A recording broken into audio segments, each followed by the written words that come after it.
नमस्कार दोस्तों, आज के इस लेक्चर के अंदर ये सर्किल टॉपिक हम पूरा कंप्लीट कर लेंगे। पिछले 4-5 क्लासेस से हम सर्किल पढ़ रहे थे, लेकिन इतना समय इस चीज़ों के अंदर लगता है बिल्कुल अच्छे से हम चीज़ें पढ़ रहे हैं। तो देखिए कई हो सकते हैं चीज़ें अपनी चलती रहेंगी, कोई एक दो ही जो इंपॉर्टेंट टॉपिक हैं वो बचे हैं, बाकी सरल सरल हैं। अगर आप वो बुक से भी देखेंगे तो भी आपकी ऑटोमेटिक चीज़ें सही हो जाएंगी। जो मेजर पार्ट है वो कराना है, वो यही चीज़ें हैं। तो ये धीरे धीरे हम चीज़ें कर रहे हैं और एक एक चीज़ अच्छे से करने वाले हैं, क्योंकि 2D और 3D से आपके 10 क्वेश्चन बनने वाले हैं। तो एक भी चीज़ मैं ऐसे नहीं कराऊंगा जो आपकी गलत हो जाए। लगभग हमें 10 के 10 क्वेश्चन सही करने पर फोकस करना है, क्योंकि बिल्कुल सरल आते हैं। फॉर्मूले अगर आपको याद हैं तो सारी चीज़ें सही होंगी। तो लगभग हमने ऐसे ही किए हैं, तो लगभग ये टॉपिक कंप्लीट होती है 130-35 क्वेश्चन अपने कंप्लीट हो जाएंगे। तो ये चीज़ें सफिशिएंट है। और साथ में जो बीएससी वाला पोर्शन है वो भी अपना लगभग चीज़ें हो चुकी हैं। तो कुछ चीज़ें बची हैं जो आपको कुछ छोड़नी है, स्टैटिक डायनेमिक, वो आप अगर आप करनी चाहें तो क्वेश्चन याद कर सकते हैं, उसके नोट्स आपको मैं प्रोवाइड करा दूंगा। तो लगभग चीज़ें अपनी कंप्लीट हो चुकी हैं और जो चीज़ें बची हैं एक दो टॉपिक वो भी और साथ साथ धीरे धीरे हम करते रहेंगे। यानी अक्टूबर तक चीज़ें चलती हैं तो भी कोई बात नहीं, चलती रहेंगी अपनी, लेकिन आप उस चीज़ों को रिवीजन करते रहें जो पहले मैंने अब तक पढ़ा चुका हूँ। पिछले देखिए लगभग कितनी क्लासेस अपनी हो चुकी हैं, कितना कोर्स मैंने कंप्लीट करवा दिया। तो वो जो चीज़ें पहले करवाई हैं उनको साथ साथ में रिवीजन करते रहें, प्रैक्टिस करते रहें, तो निश्चित तौर पर आप सफल जरूर होंगे। क्योंकि बिल्कुल एक एक चीज़ हमने आराम से की है, आराम से सिलेबस हमने तैयार किया है, तो कहीं भी हमें दिक्कत नहीं रहेगी। और लगभग आप देखो ये 2D 3D होते ही ज़्यादा ट्रिग्नोमेट्री अपनी शेष है और स्टैटिक्स एंड प्रोबेबिलिटी, बस मेजर पार्ट इतना ही अपना शेष है। बाकी कोई छोटे छोटे टॉपिक होंगे जिनमें एक क्वेश्चन आएगा, जिनमें नहीं भी आता है। टॉपिक में दिया टॉपिक में से क्वेश्चन कई बार नहीं पूछे जाते, तो कई में से क्वेश्चन भी नहीं पूछे जाते हैं, वो भी चीज़ें ऐसी हैं। और कहीं ना कहीं जो बचे हैं वो चीज़ें कहीं ना कहीं मैंने आपको करवा भी दी हैं। तो लगभग चीज़ें यही हैं। बाकी किसी ने रीड के अंदर चीज़ें पढ़ी हैं तो उसके लिए 9th 10th वाला कुछ एक दो चीज़ें बची हैं, तो वो भी आप कर सकते हैं। तो ज़्यादा पार्ट अपना नहीं रहा है, बस ये 2D और 3D है, ये अपनी कंप्लीट होते ही लगभग 130-35 क्वेश्चन हो जाएंगे और कुछ 5-5 7-7 क्वेश्चन और करा देंगे। लगभग 140-45 क्वेश्चन के आसपास अगर आप काम कर लेते हैं तो देखिए इतना सफिशिएंट है।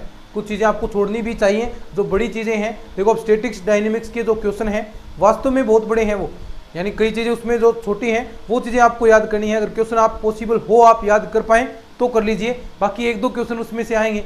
तो क्यों बेवजह का 2-2 बुकें आपको पढ़नी है, क्यों बेवजह का इतना माथापच्ची करो। उससे अच्छा है जो चीज़ें आने वाली है उसको बार बार रिवीजन करेंगे तो अपने और भी क्वेश्चन ज़्यादा सही होने के चांसेस हैं। तो ये चीज़ें ज़रूरी हैं, आपको याद रखनी है। बस ये टॉपिक अपने बचे हैं, ये जल्द ही अपन कवर अप कर लेंगे। चलिए अब हम स्टार्ट करते हैं आगे टॉपिक वर्त निकाय। देखिए बस ये वर्त अपना कंप्लीट हो जाएगा आज, वर्त निकाय। आज हम इसे कंप्लीट कर लेंगे। सिस्टम ऑफ सर्किल,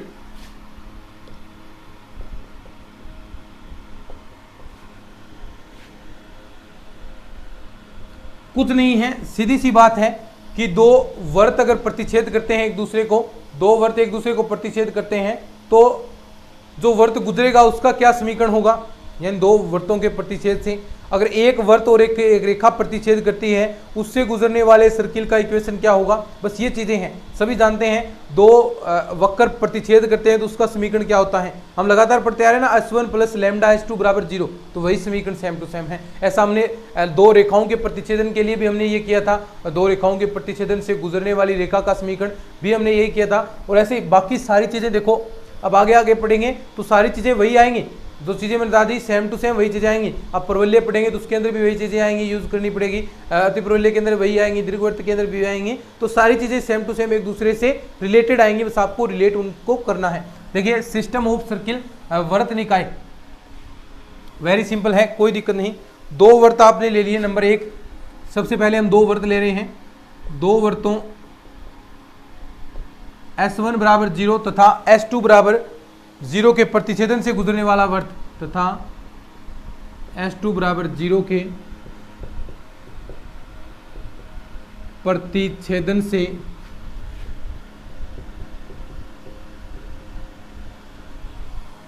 गुजरने वाले वर्त का समीकरण।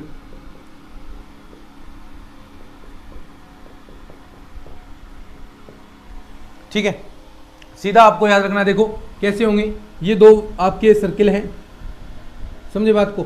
एक ये रहा, अब देखो इनमें उभयनिष्ठ जीवा होगी। देखिए इसका भी समीकरण पूछेंगे, ये उभयनिष्ठ जीवा इन दोनों के अंदर। अब देखो इन दोनों को प्रतिच्छेद करने वाले, देखो यहां से ये दो बिंदु प्रतिच्छेद कर रहे हैं, तो यहां से एक आपका सर्किल गुजरेगा इस प्रकार। ये जो सर्किल है ना, ये मैंने डायरेक्ट किया है, ये सर्किल क्या है, इन दोनों वर्तों के, इन दोनों सर्किल के इंटरसेक्शन करवाने के बाद जो गुजरेगा इनसे वो सर्किल है। और इस सर्किल का इक्वेशन क्या होगा, देखो दोनों के प्रतिच्छेदन का समीकरण होता है S1 प्लस का लैम्डा S2 बराबर 0। बस ये चीज़ याद रखनी है। यहाँ पर S1 S2 आपको पता ही है, दोनों सर्किल के समीकरण होंगे। ये S1 मान लीजिए, S1 बराबर 0 हो गया, ये S2 बराबर 0 हो गया, तो ये दोनों सर्किल के समीकरण होंगे। तो ये पहली कंडीशन होगी। दूसरी की अगर हम बात करें, एक तो वर्त ले लीजिए, ठीक है, वर्त S बराबर 0 तथा सरल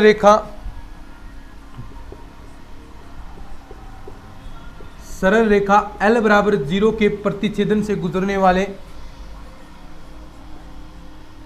कि बिल्कुल सिंपल है कि प्रतिच्छेदन से गुजरने वाले वर्त का समीकरण, ये क्या होगा, यानी एक तो आपको वर्त दिया है और एक आपको रेखा दी है, सरल रेखा। कैसे, ये मान लीजिए ये आपके पास सर्किल है, नीचे तक दिख रहा है ना, दिख रहा है, ठीक है, ये आपका सर्किल हो गया। अब देखो यहां पर एक रेखा है, सरल रेखा, ये देखो ये प्रतिच्छेद कर रही है ना, देखो ये सर्किल हो गया आपका S बराबर 0 और एक रेखा आपको यहां पर प्रतिच्छेद कर रही है। अब इन दोनों के प्रतिच्छेदन बिंदु से गुजरने वाले सर्किल का समीकरण, ये देखो ये जो सर्किल है इसका समीकरण क्या होगा, वही सेम टू सेम प्रतिच्छेदन करने वाला, क्या, S प्लस का लैम्डा L बराबर 0। ये चीजें आपको याद रखनी है। तो ये तो आपका S बराबर 0 हो गया, ये L बराबर 0 हो गया, तो ये आपका सर्किल हो गया। तो दोनों बिल्कुल सिंपल है भाई, थोड़ा सा रिपीट करेंगे दोबारा, क्वेश्चन बनता है ऐसे ही, क्वेश्चन यहाँ से बनते हैं, यही क्वेश्चन चीज़ें पूछेगा और आपको थोड़ी सी ध्यान में रखनी है इन चीज़ों को। क्या कहता है कि दो वर्त हैं आपके पास, S1 बराबर 0 तथा S2 बराबर 0 के प्रतिच्छेदन से गुजरने वाले वर्त का समीकरण आपको बताना है। तो दो सर्किल आपके पास ये हो गए। अब इन दोनों एक दूसरे को प्रतिच्छेदन कर रहे हैं, देखो एक दूसरे को काट रहे हैं, कोई पॉइंट हो सकता है जहाँ पर काट रहे हैं। अब इन दोनों के प्रतिच्छेदन से गुजरने वाले सर्किल का इक्वेशन क्या होगा, प्रतिच्छेदन बिंदु वाला S1 प्लस लैम्डा S2 बराबर 0, और दूसरा वर्त S बराबर 0 तथा सरल रेखा L बराबर 0 के प्रतिच्छेदन से गुजरने वाले वर्त का समीकरण S प्लस लैम्डा L होगा, क्योंकि एक वर्त है और एक रेखा है, इसके प्रतिच्छेदन से गुजरने वाले वर्त का समीकरण आपके सामने है। लिखो इसको, स्क्रीनशॉट चाहे तो स्क्रीनशॉट दे सकते हैं। और जो लैम्डा का मान है वो कैसे ज्ञात करेंगे, देखो ये लैम्डा है ना, ये क्या है आपके पास लैम्डा, तो लैम्डा कैसे ज्ञात करेंगे, जो दिए प्रतिबंध है, दिए प्रतिबंध कुछ प्रतिबंध देगा, दिए प्रतिबंध से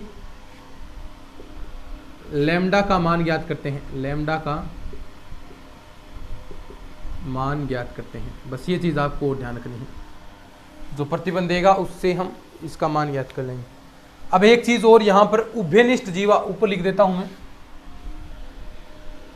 फिर एक साथ इस चीज़ को हम साफ करेंगे। स्क्रीनशॉट आप रख सकते हैं, नोट्स कोई साथ में बनाना चाहे तो बना सकता है भाई, वैसे आप डाउनलोड भी कर सकते हैं टेलीग्राम से।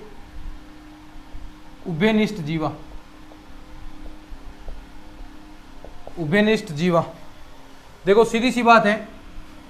अब उभयनिष्ठ जीवा कौन सी होगी, देखो ये इन दोनों वर्तों के अंदर कौन सी उभयनिष्ठ है, देखो दोनों एक दूसरे को काट रहे हैं, ये उभयनिष्ठ है। यानी कैसे मान निकालेंगे, अगर S1 में से S2 में घटा दूं, S1 माइनस S2, बस इतना ध्यान रखना है समीकरण, ये उभयनिष्ठ जीवा का समीकरण हो गया। क्या हो गया, उभयनिष्ठ जीवा का समीकरण। और उभयनिष्ठ जीवा की लंबाई भी आपको ज्ञात करनी पूछ सकता है। मान लीजिए ये आपके पास है, तो यहां से देखो ये उभयनिष्ठ जीवा की लंबाई, तो एक बार लिखिए फिर इसके बाद हम बात करते हैं। और वो चीजें आप उभयनिष्ठ जीवा की लंबाई तो ज्ञात करना पहले भी सीख चुके हैं, तो कोई दिक्कत आपको नहीं रहेगी। ठीक है, लिख लिया ना इस चीज को, आप देखो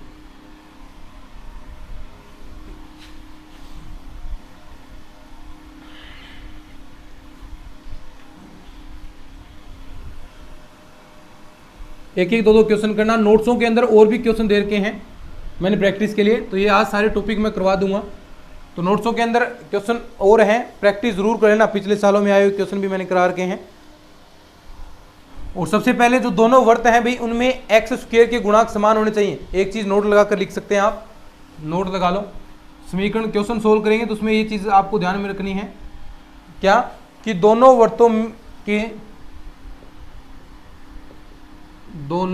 वर्तों में एक्स स्क्वायर व वाई स्क्वायर के गुणांक समान होने चाहिए। समान नहीं है तो समान बनाएंगे, होने चाहिए। ठीक है, अब देखो उभयनिष्ठ जीवा की लंबाई, एक मिनट, ठीक है, उभयनिष्ठ जीवा की लंबाई, इसके बारे में हम बात करते हैं। उभयनिष्ठ जीवा की लंबाई वही सेम टू सेम हम पहले भी निकाल चुके हैं भाई, पिछली से पिछली क्लास के अंदर हम निकाला था उभयनिष्ठ जीवा की लंबाई। ये आपके पास क्या है, सर्किल है। ठीक है, अभी हम एक मान लेते हैं। देखो वैसे दो सर्किल प्रतिच्छेद करेंगे, देखो इस प्रकार उभयनिष्ठ जीवा बनेगी। ठीक है, ये उभयनिष्ठ जीवा है। ठीक है, और यहां पर ये दूसरे वर्त का केंद्र है। अब देखो उभयनिष्ठ जीवा की लंबाई हमने निकालनी सीखी थी इस प्रकार, देखो हमने यहां से ये मिला दिया और एक यहां से हमने इस प्रकार ये मिला दिया था। अब ये कोण आपको पता है, क्योंकि देखो ये वर्त की क्या होगी, त्रिज्या होगी, ये वर्त की त्रिज्या होगी, ये एंगल 90 डिग्री हो गया। और ये देखो आपको चीजें निकालनी है, ये क्या हो गया आर, और ये दूरी आपने देखो केंद्र से जीवा पर डाले गए लंब की लंबाई है ये पी, ये ए मान सकते हैं, त्रिज्या वर्त की त्रिज्या ए मान सकते हैं। देखो केंद्र से इस जीवा पर डाले गए लंब की लंबाई पी हमने निकाल चुके हैं। ये चीज पहले हमें जीवा का समीकरण निकालना पड़ेगा। अगर हमें लंबाई पूछे तो जीवा का समीकरण कैसे निकालेंगे, देखो s1 माइनस s2 बराबर 0, अभी क्वेश्चन करेंगे समझ में आ जाएगा। और लंबाई आप ऐसे ज्ञात करेंगे P और A, तो फॉर्मूला क्या होगा, देखो ये इतनी लंबाई, देखो ये आधी होगी ना, इतनी आधी है और इतनी और भी बच गई जीवा की लंबाई। तो यानी अगर मैं ये लंबाई निकाल कर, अगर मैं देखो यहाँ पर जीवा की लंबाई निकालनी है तो ये मैं लंबाई ज्ञात कर लूँगा। ये सॉरी ये होगी आपकी, सॉरी क्योंकि त्रिज्या ये है ना, ये त्रिज्या है, ये तो हमें लेंथ निकालनी पड़ेगी। तो ये लेंथ हम निकालें, इतनी लेंथ निकाल लूंगा मैं और ये 2 से गुणा कर दूंगा तो आपके पास आ जाएगी। तो हमने ये फॉर्मूला पहले भी हम बात कर चुके हैं इसके बारे में, 2 इंटू अंडरूट ए स्क्वायर माइनस का पी स्क्वायर, ये हमने बात पहले भी हम कर चुके हैं। ए क्या है यहाँ पर, जहाँ ए वर्त की त्रिज्या है, बिल्कुल सिंपल सी बातें हैं भाई, फॉर्मूला याद रखना है। और पी क्या है, केंद्र से जीवा पर डाले गए लंब की लंबाई, और ये लंब की लंबाई आपको निकालनी आनी चाहिए और बार बार आप निकालते भी आए हैं। केंद्र से जीवा पर डाले गए लंब की लंबाई, बस ये फॉर्मूला याद रखना और ये समीकरण, जीवा का समीकरण निकालना आना चाहिए। सिंपल सी बात है, कोई दिक्कत नहीं आएगी। अब देखो क्वेश्चन करते हैं अपन, ठीक है, लिख लो इस चीज को थोड़ा।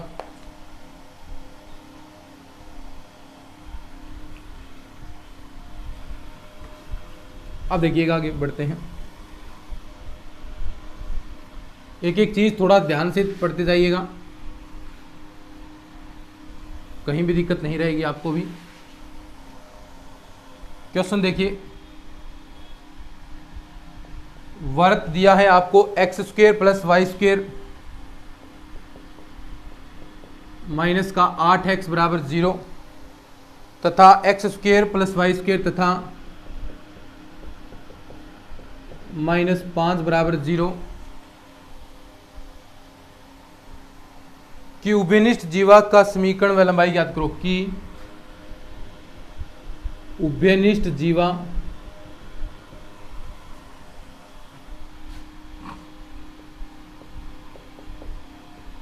समीकरण व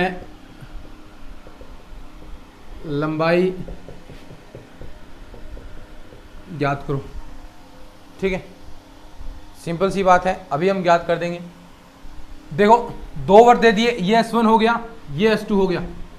ठीक है, सबसे पहले तो उभयनिष्ठ जीवा का समीकरण कैसे निकालना है, सीधा सा फॉर्मूला है। उभयनिष्ठ जीवा का समीकरण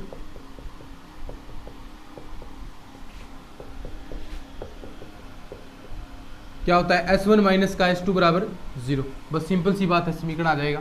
क्या आ गया एक्स स्क्वेयर प्लस का वाई स्क्वेयर माइनस 8x और माइनस S2 करना है तो माइनस का एक्स स्क्वेयर माइनस का वाई स्क्वेयर प्लस का 5 बराबर 2 चीज़ें कट रही हैं वो काट दीजिए, एक्स स्क्वेयर से एक्स स्क्वेयर, वाई स्क्वेयर से वाई स्क्वेयर, और यहाँ पर बच गया आपके पास, इसे कर सकते हैं 8x, देखो माइनस में इधर कर दूंगा ना, 8x माइनस 5 बराबर 0। ये क्या आ गया, जीवा का समीकरण आ गया। अब आप इस जीवा की लंबाई ज्ञात कर सकते हैं।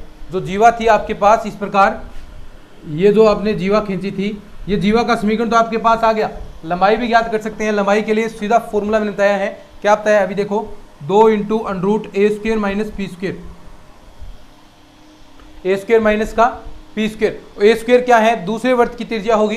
तो देखो यहाँ पर दूसरा वर्त आपके सामने है और उसकी त्रिज्या भी आपको यहाँ पर दी गई है। तो त्रिज्या देखिए कितनी है दूसरे वर्त की, देखो ये दूसरा वर्त है, क्योंकि देखो यहाँ से ये त्रिज्या करते हैं ना आप, तो दूसरे वर्त की त्रिज्या है, और दूसरे वर्त की त्रिज्या देखो के अंदर 0,0 है, ये इधर जाएगा √5, तो ए का मान कितना है √5।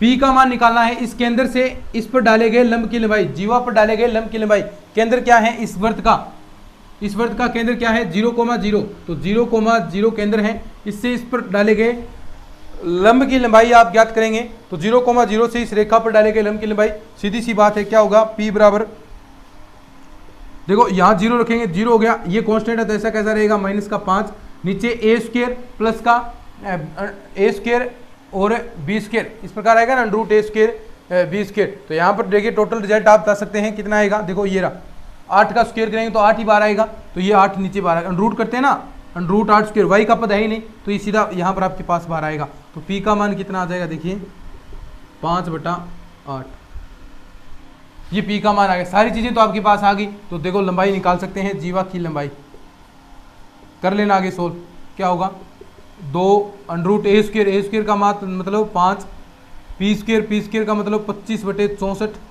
बस इसको सोल्व कर लेना, आपके पास लंबाई आ जाएगी। बोलो कितने सिंपल क्वेश्चन है, लिखो इस चीज़ को, फिर आगे बढ़ते हैं।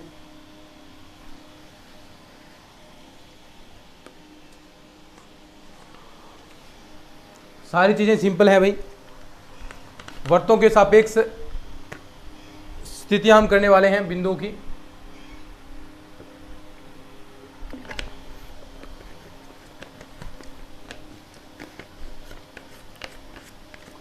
दो तीन हम कंडीशन देखेंगे, देखना 1-2 चीजें आप ध्यान रखना, थोड़ा सा मैं आपको बताता हूं।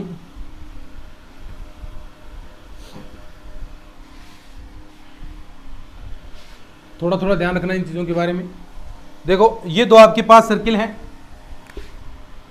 एक सर्किल आपके पास ये है, एक सर्किल आपके पास ये है, ठीक है। ये क्या है C1 के अंदर, ये है C2। अब देखो C1 C2 क्या होगा, दोनों केंद्रों के बीच की दूरी, देखो यहां से ये दूरी कितनी है C1 C2, और दूरी सूत्र से आप ये दोनों दूरी निकाल सकते हैं, क्योंकि यहां पर अभी आपको बिंदु मिलेंगे, यहाँ भी निर्देशांक मिलेंगे, तो दोनों से दूरी निकाल सकते हैं। और ये क्या होगी आपकी इतनी R1, ये त्रिज्या हो गई, ये R2 हो गई। अब इस कंडीशन के अनुसार चीज़ें बनेगी कैसे, नंबर 1 कंडीशन देखिए, केस नंबर फर्स्ट, आप टॉपिक का नाम लिख सकते हैं वर्तों की सापेक्ष स्थितियां, वर्तों की सापेक्ष स्थितियां बतानी है भाई आपको, इंग्लिश के अंदर कह देंगे relative position of circle, relative position of circle. बिल्कुल सिंपल है, कोई दिक्कत नहीं आएगी। देखो सिंपल सी बातें हैं। देखो नंबर 1 कंडीशन, यदि C1 C2 यानी इन दोनों केंद्रों के मध्य की दूरी, देखो इन दोनों केंद्रों के मध्य दूरी इतनी है, अगर ग्रेटर देन हो किससे, R1 + R2, दोनों की त्रिज्याओं से। अब देखो इन दोनों की त्रिज्याओं जोड़ेंगे, लेकिन फिर भी ये दूरी क्या है, बड़ी है, तो आपसे पूछेगा स्पर्श रेखाओं की संख्या कितनी होगी, स्पर्श रेखाओं की संख्या। देखो हम खींच कर देखेंगे सारी चीजें। देखो एक स्पर्श रेखा मैं यहां से इस प्रकार, इन दोनों के मध्य इस प्रकार आ सकती है, 2 आपकी ऊपर आ जाएगी। देखो एक तो ये स्पर्श रेखा इस प्रकार आएगी, एक आपकी इस प्रकार स्पर्श रेखा आएगी, 2 तो ये होगी, थोड़ी सी स्पर्श करा दो इसको, ठीक है। एक आपकी देखो ये स्पर्श रेखा, दोनों वर्तों को स्पर्श करने वाली, एक यहां पर करेगी, एक नीचे भी तो करेगी, तो टोटल पूछेगा, ये आपसे मान पूछेगा, क्वेश्चन देगा C1 C2, ये बिल्कुल सिंपल सी बात है। C1 C2 अगर ये केंद्र की दूरी, दोनों केंद्रों के मध्य की दूरी बड़ी है दोनों त्रिज्याओं के योग से, देखो C1 C2 greater than R1 plus R2, तो स्पर्श रेखाओं की संख्या कितनी होगी? 4। वहीं अगर मैं बात करूं ये दूरी C1 C2 की दूरी अगर बराबर है R1 प्लस R2 के, यानी ये दूरी आप देखो यहां पर ले आते हैं दोनों सर्किल, कैसे? केस नंबर 2, नंबर 2 बाह्य स्पर्श कह सकते हैं आप इसे, कि C1 C2 अगर आपका बराबर है R1 प्लस R2 के, तो स्पर्श रेखाओं की संख्या, ये पूछेगा सीधे तौर पर स्पर्श रेखाओं की संख्या कैसे? देखो ये आपका सर्किल हो गया, एक सर्किल आपके पास ये हो गया, दोनों बाह्य स्पर्श कर रहे हैं, तो देखो यहां पर देखो ये C1 हो गया, ये C2 हो गया, तो ये दोनों के मध्य की दूरी, देखो दोनों के मध्य की दूरी R1 प्लस R2 बराबर है, कैसे? देखो ये त्रिज्या R1 हो गई और ये त्रिज्या कितनी है? R2, तो दोनों के योग C1 C2 के बराबर है, तो ये बाह्य स्पर्श करेंगे। तो यहां पर देखो एक दो स्पर्श रेखा आपकी यहां पर ये होगी, ठीक है, ये पूछेगा क्वेश्चन, थोड़ा सा ध्यान रख लेना। एक आपकी ये रही स्पर्श रेखा, इस प्रकार भी स्पर्श करेगा, एक स्पर्श रेखा आपकी ये रही, तो स्पर्श रेखाएं 1 2 3 कंडीशन वाइज चेंज हो रही हैं। इसके अंदर 4 स्पर्श रेखाएं थी, इसके अंदर 3 हैं, तो स्पर्श रेखाओं की संख्या कितनी है? 3 हो। तो ये दोनों कंडीशन लिखो, फिर आगे और बढ़ते हैं अपन, लिखो इनको। सिंपल सी बात है भाई, आपको बतानी है दोनों वर्तों के केंद्र के मध्य दूरी और त्रिज्या, दोनों वर्तों की त्रिज्याओं के योग या अंतर के अकॉर्डिंग आपको स्थितियां बतानी है कि कितनी स्पर्श रेखाएं खींची जा सकती हैं, तो उसी के अकॉर्डिंग हम चीजें कर रहे हैं। नेक्स्ट में हम बढ़ते हैं, देखिए नंबर 3 पर, बिल्कुल सिंपल सी चीजें हैं, नॉर्मल हैं, लगातार आप पढ़ते भी आ रहे हैं इन चीजों को, तो कहीं दिक्कत आपको नहीं रहनी चाहिए इन चीजों में।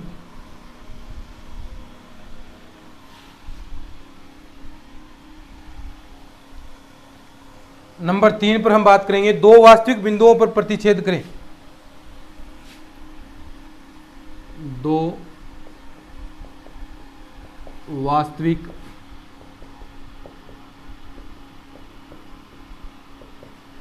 बिंदुओं पर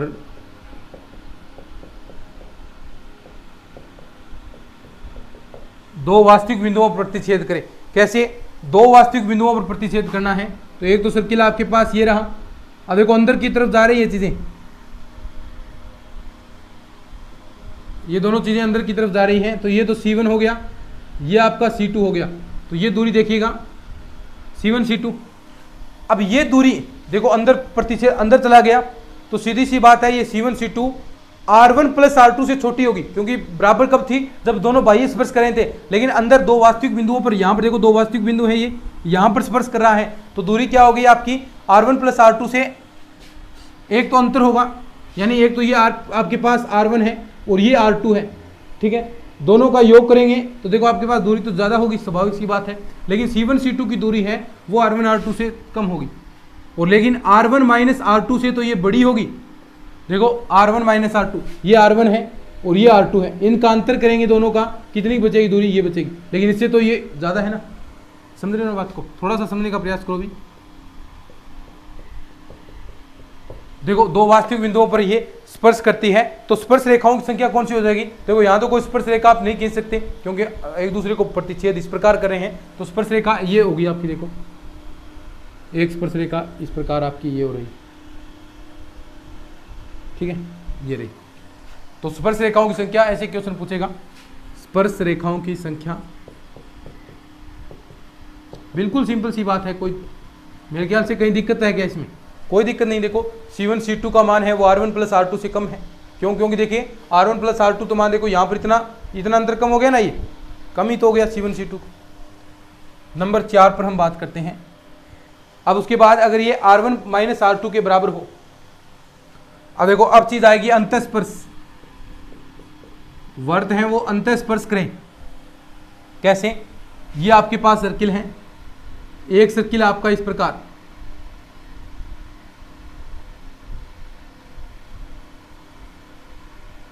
इस प्रकार आपका सर्किल है, ये आपका C1 है, ये आपका C2 है, दोनों एक दूसरे को अंतःस्पर्श कर रहे हैं। अंतस्पर्श यानी अब देखो ये आपके पास C1 C2 दोनों दूरी हैं, C1 C2 के मध्य की दूरी, और ये आपके पास त्रिज्या होगी, देखो ये रही, और ये आपके पास यहाँ पर इसकी त्रिज्या इतनी है, इसकी त्रिज्या तो इतनी है और इसकी इतनी है। तो देखो थोड़ा सा ध्यान से देखना, देखो इस वृत्त की त्रिज्या मैं यहाँ से मान रहा हूँ, ये तो होगी आपके पास R1 और ये C2 है, ये होगी R2।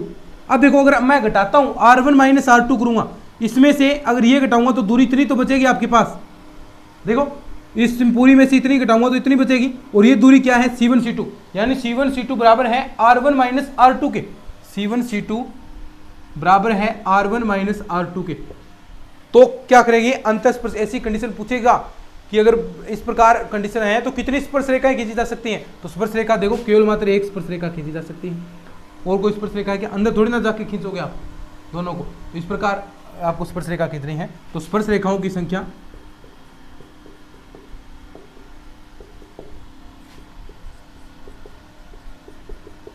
बराबर 1।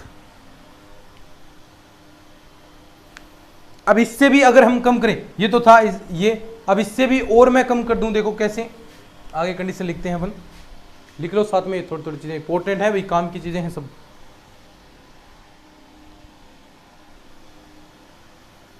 ठीक है,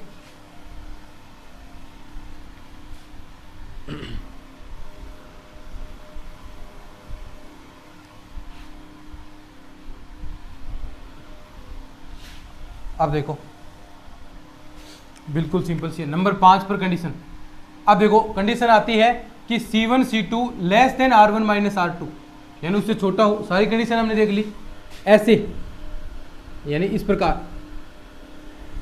बोलो पहले तो यहाँ पर स्पर्श कर रहा था, अब स्पर्श रेखाओं की संख्या देखो, कोई भी स्पर्श रेखा नहीं होगी, तो ये आप देख सकते हैं यहाँ पर अगर आपका केंद्र होगा, मान लीजिए थोड़ा सा मैं इसे छोटा बना लेता हूँ यहाँ पर इस प्रकार, तो ये मान लीजिए इसका केंद्र है, ये इसका केंद्र है, तो ये दो दूरी है, देखो R1 तो हो गई ये आपके पास, R2 हो गई आपके पास ये, तो ये दूरी है वो C1 C2 की R1 माइनस R2 से भी कम है, तो स्पर्श रेखा नहीं खींची जा सकती। स्पर्श रेखाओं की संख्या कितनी होगी, बराबर 0। देखो ऐसे क्वेश्चन होगा, एक क्वेश्चन मैं करवा देता हूं, देखो ऐसे क्वेश्चन सोल्व करने के लिए क्या क्या चीजें आपको निकालनी पड़ेगी। तो पहले बात तो दो वर्त आपको देगा, तो दोनों वर्तों के आपको केंद्र निकालने हैं। देखो क्या निकालोगे, ऐसे क्वेश्चन सोल्व करने के लिए नोट लगा लो, फिर हम चीजें चेक करेंगे, क्योंकि आपसे पूछेगा स्पर्श रेखाओं की संख्या। इसके लिए सर्वप्रथम दोनों वर्तों की त्रिज्या, इसके लिए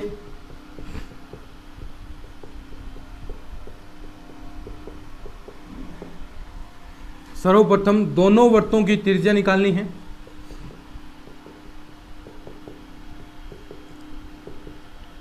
तथा दोनों वर्तों के केंद्र दोनों वर्तों के अंदर यानी C1 व C2 का मान ज्ञात करना है। ये C1 C2 ज्ञात कर लिया, फिर उसके बाद C1 C2 के मध्य की दूरी ज्ञात कर सकते हैं क्या, C1 C2 ये निकाल ली, और इन दोनों का योग कर देंगे त्रिज्याओं का, तो अंतर देख लें किस प्रकार की कंडीशन बन रही है। तो ये चीजें आपको ज्ञात करनी है। देखो क्वेश्चन करते हैं, एक क्वेश्चन मैं करवाऊंगा, फिर उसके बाद में चार पांच क्वेश्चन ऐसे ही प्रैक्टिस के लिए मैंने और दे रखे हैं नोट्सों के अंदर, देख लेना। फिर उसके बाद अपना एक छोटा सा टॉपिक बढ़ता है मूलाक्स, केंद्र ऑफ मूलाक्स क्या होता है, तीन वर्तों का मूलाक्स क्या होता है, बस उसके बाद ही अपना कंप्लीट हो जाएगा। ठीक है, तो थोड़ा सा ध्यान से देख लेना भाई। एक क्वेश्चन करवाता हूँ, फिर उसके बाद में सारे क्वेश्चन आपको करने हैं, और बिल्कुल सिंपल सी चीज़ें हैं, नोट्स ज़रूर देख लेना।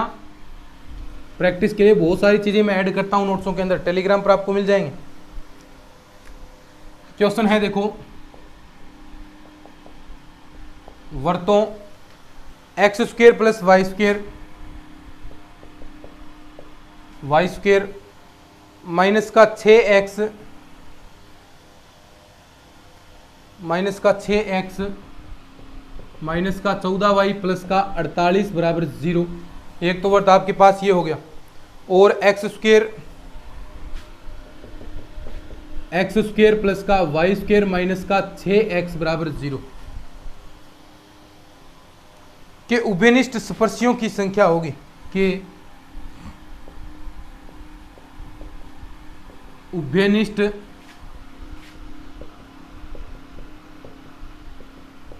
स्पर्शियों की संख्या होगी, कि उभयनिष्ठ स्पर्शियों की संख्या आपको बतानी है कितनी होगी। सिंपल सी बात है, उभयनिष्ठ स्पर्शियों की संख्या यानी स्पर्श रेखाएं आप कितनी खींच सकते हैं इन दोनों वर्तों के। तो देखिए क्या निकालना है, सबसे पहले तो C1 C2 बड़े आराम से निकाल सकते हैं, R1 R2 वो भी निकाल सकते हैं। C1 C2 के मध्य की दूरी, दोनों केंद्रों के मध्य की दूरी, देखो दूरी सूत्र से आप निकाल सकते हैं, सारी चीजें तो ज्ञात कर सकते हैं। तो मुझे क्यों करवा रहे हैं आप, देखो ये वर्त है आपके पास, इसका केंद्र निकाल सकते हैं ना, कैसे निकलेगा, देखो 2 से भाग देना है, 2 से भाग देंगे और माइनस का चिन्ह, तो देखिए C1 क्या आ जाएगा केंद्र, 2 का भाग देंगे 3, माइनस का 3 और प्लस का 3 हो जाएगा, ठीक है, क्योंकि माइनस का चिन्ह लगाना है। यहाँ पर देंगे, देखो 2 का भाग 7 हो गया और माइनस का चिन्ह लगाएंगे तो देखो ये 7। C2 देखिए, C2 क्या है 0,0, सॉरी 0, नहीं, यहाँ पर देखो 2 का भाग देंगे, देखो 2 का भाग देंगे तो 3 आएगा और चिन्ह बदलेंगे तो 3,0, वाई का पद नहीं है उसके अंदर, ठीक है। तो ये C1 C2 के मान आ गए आपके पास। अब देखो, अब आप त्रिज्या निकाल सकते हैं, C1 C2 के मान आ गए, त्रिज्या निकाल सकते हैं, क्योंकि ये क्या है G1 G2 G1 F1 G2 F2, लेकिन ये माइनस के होते हैं ना केंद्र में, तो देखो आप त्रिज्या निकालेंगे तो स्क्वायर होता है तो प्लस ऑटोमेटिक हो जाएंगे, तो इनका भी आप प्रयोग कर सकते हैं। तो देखो त्रिज्या निकालनी है R1 हम निकालेंगे तो √ G1 स्क्वायर प्लस का F1 स्क्वायर माइनस का C1, ठीक है। C1 ये कांस्टेंट वाला है भाई, इसमें C कांस्टेंट है, ये C केंद्र को बता रहे थे, तो थोड़ा सा इसको बड़ा लिख देते हैं, या ये C आपके इस प्रकार हो गए। तो देखो सेम टू सेम G1 का मान स्क्वायर करेंगे 9 और प्लस F1 49 हो गया और माइनस का 48, तो देखो यहाँ बच गया √ 10, ठीक है। ऐसे ही R2 निकालेंगे तो G2 स्क्वायर प्लस का F2 स्क्वायर माइनस का C2, वही सेम टू सेम चीज़ें। G2 स्क्वायर क्या है 9 और यहाँ पर और कोई सारी चीज़ें 0 हैं, तो 12 आ गया 3। अब देखो चीजें, दूरी निकालनी है इन दोनों के मध्य, तो C1 C2 क्या आ जाएगा, देखो दूरी सूत्र से x2 माइनस का x1, x2 माइनस का x1, तो यानी 3 माइनस का 3 आ गया की square plus y2 minus y1, तो 0 माइनस 7 की स्क्वायर और इसका √ तो ये 0 हो गया और ये 7, यानी बाहर आपके पास कितना आ जाएगा, 7 ही आ जाएगा। C1 C2 बराबर 7। अब देखो आपको चीजें क्या चेक करनी होती है, C1 C2 बराबर चेक करना होता है क्या आ रहा है, R1 प्लस R2 आ रहा है, तो उसके अकॉर्डिंग आप चीजें लगाएंगे। 5 कंडीशन बताई है, पांचों आपको याद रखनी है। तो देखो C1 C2 करेंगे तो 7 आई है और बराबर R1 प्लस R2 जोड़ते हैं एक बार, तो R1 प्लस R2 हम जोड़ेंगे तो देखो 10 प्लस का 3, देखो कौन सा मान ज़्यादा आएगा, तो बराबर क्या है, अगर इन दोनों को ऐड करेंगे तो √ 10 प्लस का 3, देखो इसमें से 3 आएगा बाहर, ये भी 3 लगभग मान सकते हैं 3.1, तो बड़ा कौन सा रहेगा 7, यानी C1 C2 है वो ग्रेटर देन है R1 प्लस R2 से, योग से भी ज़्यादा है, योग से भी ज़्यादा है। तो स्पर्श रेखाओं की संख्या, पहली कंडीशन मैंने बताई थी, स्पर्श रेखाओं की संख्या कितनी हो जाएगी 4, स्पर्श रेखाओं की संख्या कितनी हो गई 4। बस ऐसे आपसे पूछेगा, सारे क्वेश्चन ऐसे हैं, सेकंड ग्रेड के अंदर भी मैंने 2 क्वेश्चन आए हैं वो भी ऐड करके हैं, तो सारे देख लेना भाई, कोई दिक्कत नहीं है, लिख लो इसको। 3-4 क्वेश्चन है भाई, टॉपिक को फटाफट हम कंप्लीट करते हैं। और देखिए आगे टॉपिक है वृत्तों के अक्षों पर अंतःखंड, केवल मात्र फॉर्मूला याद रखना है, वो चीज मैं आपको बता देता हूं, बस ज्यादा समझने वाली कोई बात नहीं है। पूछ लेना कि वृत्तों के अक्षों पर अंतःखंड क्या आएंगे, सिंपल सी चीज याद रखनी है, कोई समझने वाली बात नहीं है इसके अंदर। बेवजह का इसमें से क्वेश्चन नहीं पूछे जाते, क्वेश्चन पीछे से आगे, लेकिन हम करा देते हैं चीजें।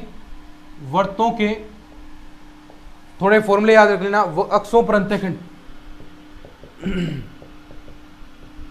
बस सीधा सा याद रखना, एक्स एक्स पर अंतःखंड का फॉर्मूला, एक्स एक्स पर नंबर 1, एक्स एक्स पर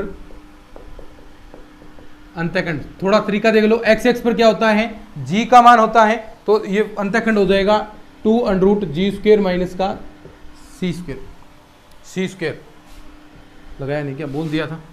वाई एक्स पर क्या होता है, एफ होता है, वाई एक्स पर अंतःखंड, फॉर्मूले याद रखने हैं बस, और कुछ नहीं है, समझाने वाला कुछ है ही नहीं, एफ स्क्वायर माइनस का C स्क्वायर, बस पूछेगा तो जी और सी में से घटा दो, एक्स पर आ गया, और यहाँ पर y वाला पूछे तो एफ स्क्वायर माइनस सी कर देना, उसका आ जाएगा। लिख लो इसको फटाफट, फिर आगे बढ़ते हैं। मूलाक्स क्वेश्चन भी देर का है, कर लेना।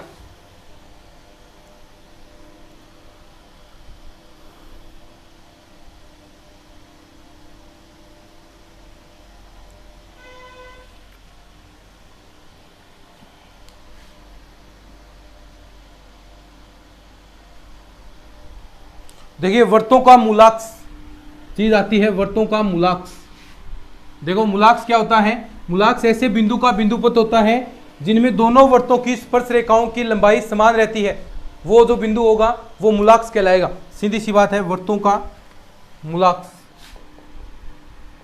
देखो इतने इंपॉर्टेंट नहीं है चीजें ये वर्तों का मूलाक्स, लेकिन फिर भी सिलेबस के अंदर हैं तो हम करा देते हैं इन चीजों को।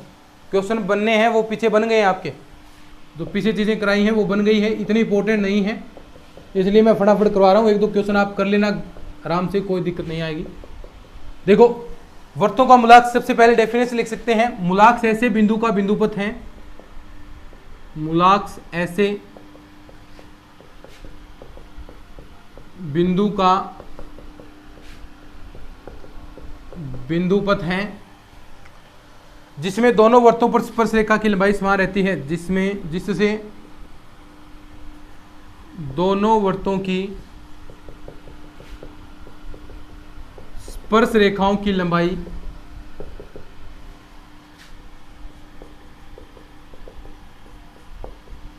समान रहती है। कैसे? देखो यहां पर ये आपके पास है एक वर्त मान लिया, ये दूसरा वर्त मान लिया। यहां पर मानते हैं हम कोई पी बिंदु है जिसके अच कोमा के हैं। अब देखो इनसे दोनों वर्तों की स्पर्श रेखाओं की लंबाई, अब देखो यहां पर ये स्पर्श रेखा मान लीजिए इस प्रकार टच कर रही है, ये स्पर्श रेखा इस प्रकार गुजर रही है, तो ये मान लीजिए √S1 स्पर्श रेखा की लंबाई पता है, ये √S2 हो गया, ये आपका S1 हो गया, S2 बराबर 0 हो गया, ये S1 बराबर 0 हो गया। या इसे आप S डैश बराबर भी कह सकते हैं, एक ही बात है, S बराबर 0 या S डैश बराबर 0, दोनों में से कोई मान सकते हैं। ठीक है, तो यानी इन दोनों की स्पर्श रेखाओं की लंबाई अगर समान रहे, कोई भी बिंदु मान लीजिए Q मान लीजिए, R मान लीजिए, ये PQ बराबर PR रहना चाहिए।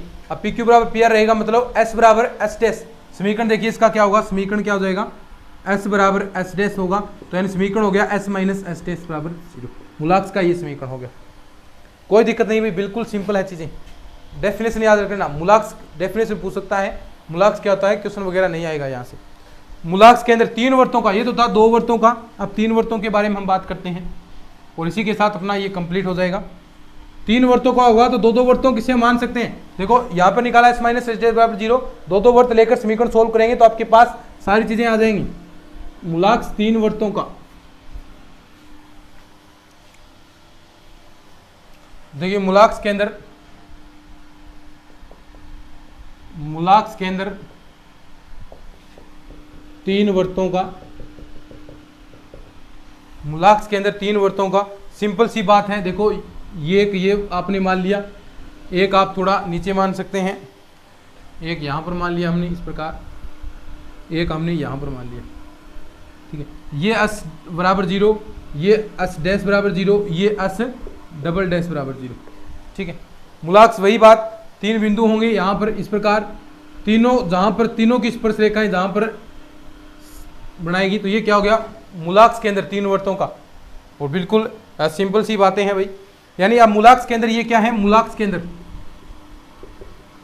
अब कैसे निकालेंगे, देखो 2-2 वर्त लेकर हम, देखो ये और ये वर्त ले सकते हैं, दो समीकरण बनाएंगे, दोनों को सोल्व करेंगे तो आपके पास वैल्यू आ जाएगी। तो यानी पहले आप ये भी ले सकते हैं, तो इन दोनों को लेंगे तो क्या होगा, S dash minus S double dash बराबर 0। अगर इन दोनों को लेंगे तो S माइनस का S डैश बराबर 0, इन दोनों को लेंगे तो S minus S double dash बराबर 0। तो ये हो गया 3 वर्तों का मूलाक्स के अंदर। अब देखो यहां पर लिख सकते हैं 2 वर्तों का मूलाक्स जिस बिंदु पर मिलता है, मूलाक्स डेफिनेशन याद रखनी है, मूलाक्स जिस बिंदु पर मिलता है,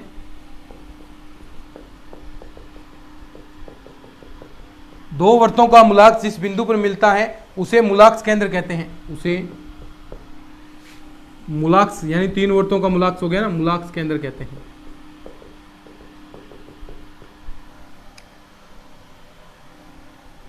देखो इसे ज्ञात करने के लिए एक दो क्वेश्चन कर लेना, मैंने करवा रखे हैं 2-3। इसे ज्ञात करने के लिए क्या करोगे आप, देखो 3 समीकरण बनी है, तीनों में कोई भी 2 निकाल लो और उन दोनों को सोल्व कर लो। देखो x के रूप में बनेंगे तो दोनों को x मानेंगे तो प्रतिच्छेद बिंदु आ गया, जहां प्रतिच्छेद बिंदु है वही आपको मूलांक केंद्र है। बिल्कुल सिंपल सी बात है, ठीक है। s माइनस एस डैश बराबर 0, एक ये बन गई, s डैश डबल डैश बराबर 0 तथा s minus S double dash बराबर 0 में से कोई भी 2 समीकरण हल करते हैं, में से कोई भी 2 समीकरण हल करते हैं। 3-4 क्वेश्चन मैंने अच्छे से करवा रखे हैं, अच्छे से एक्सप्लेन कर रखा है, नोट्सों के अंदर देख लेना आप। बिल्कुल सिंपल सी चीजें हैं, कोई दिक्कत नहीं। और यहाँ से ज़्यादा क्वेश्चन भी पूछे भी नहीं जाते हैं, कई बार क्वेश्चन पूछा जाता है। बाकी जो पहले जो मैटर करवाया है मैंने वो सारी चीज़ें इंपॉर्टेंट है, ठीक है। तो चलिए आज के इस लेक्चर के अंदर इतना ही हम पढ़ कर रखते हैं, फिर उसके बाद नया टॉपिक हम पैराबोला हम स्टार्ट करेंगे प्रबल्य के बारे में, वो भी 3-4 क्लास के अंदर हम कंप्लीट होगा। तो अच्छे से बिल्कुल एक एक चीज़ हम एक्सप्लेन करते हुए चल रहे हैं। तो चलिए आज के इस लेक्चर के अंदर इतना ही, मिलते हैं नेक्स्ट क्लास में, तब तक के लिए धन्यवाद। जय हिंद, जय भारत।